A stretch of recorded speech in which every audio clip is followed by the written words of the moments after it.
مساء الخير، يا رب يكون كل الجميع بخير. استكمالا لحالاتنا الحلوه اللي جايبه معانا نتائج رائعه بسم الله ما شاء الله. احنا عايزين نفكركم بالقمر بتاعنا، كان 88 و700 جرام، احنا النهارده 84 1 جرام.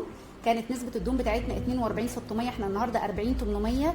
كانت الدهون الحشويه بتاعتها 11 ونص، احنا النهارده 10. الكلام ده في 3 زيارات، هي النهارده الزياره الثالثه.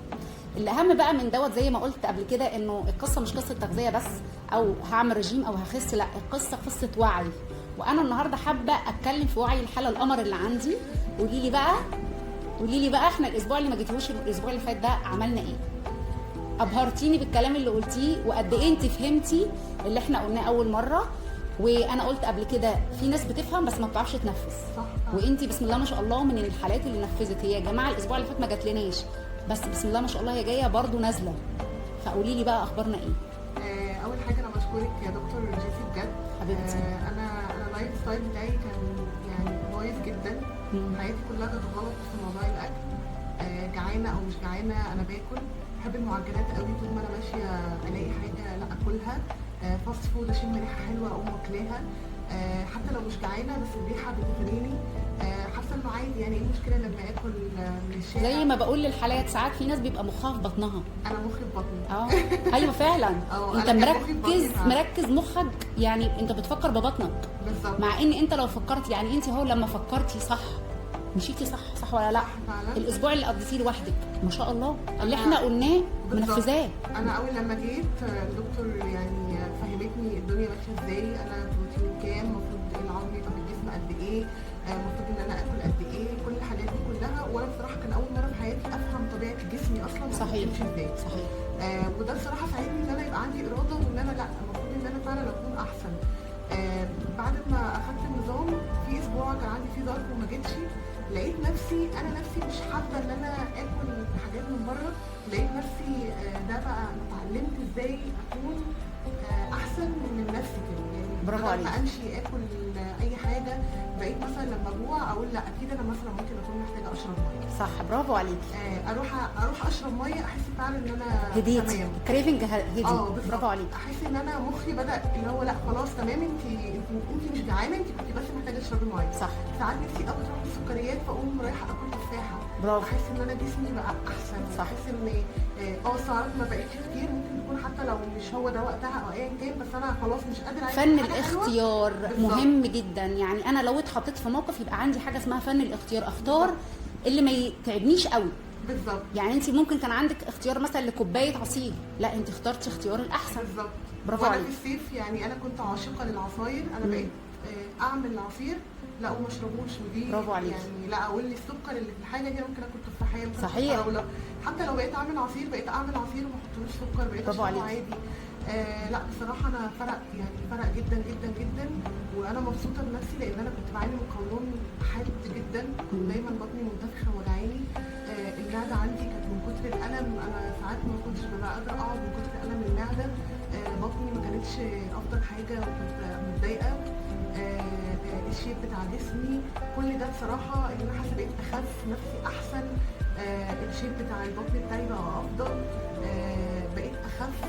لا فبصراحه وانا اتعلمت حاسه باجهاد؟ حياه حاسه باجهاد خالص، وده انا مستغربه بصراحه. ان انا يعني انا كنت باكل بحس باجهاد رهيب، لدرجه ان انا عيني ما كنتش بقدر افتحها، اكل وانام على طول، مش قادره اتحرك، مش قادره اعمل حاجه. لا انا دلوقتي بقى عندي باور، بقى عندي لا بقيت انزل واطلع ومش حاسه بدوخه، مش حاسه بحاجه. لا فبصراحه عارفه ليه؟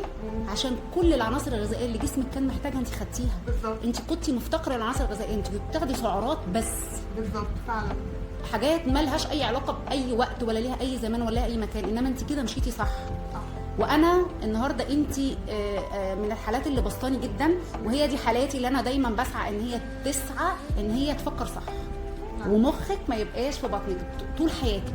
دايما فكري الاول، وبعد كده الاكل ده انت بتاكلي عشان تعيشي، مش عايشه عشان تاكلي. وهقول معلومه اخيره. اتفضلي. الميه ده يعني بجد انا ما كنتش يعني كنت بقعد اقول مثلا ممكن اقعد طول انا بحب الميه عادي، بشرب ميه.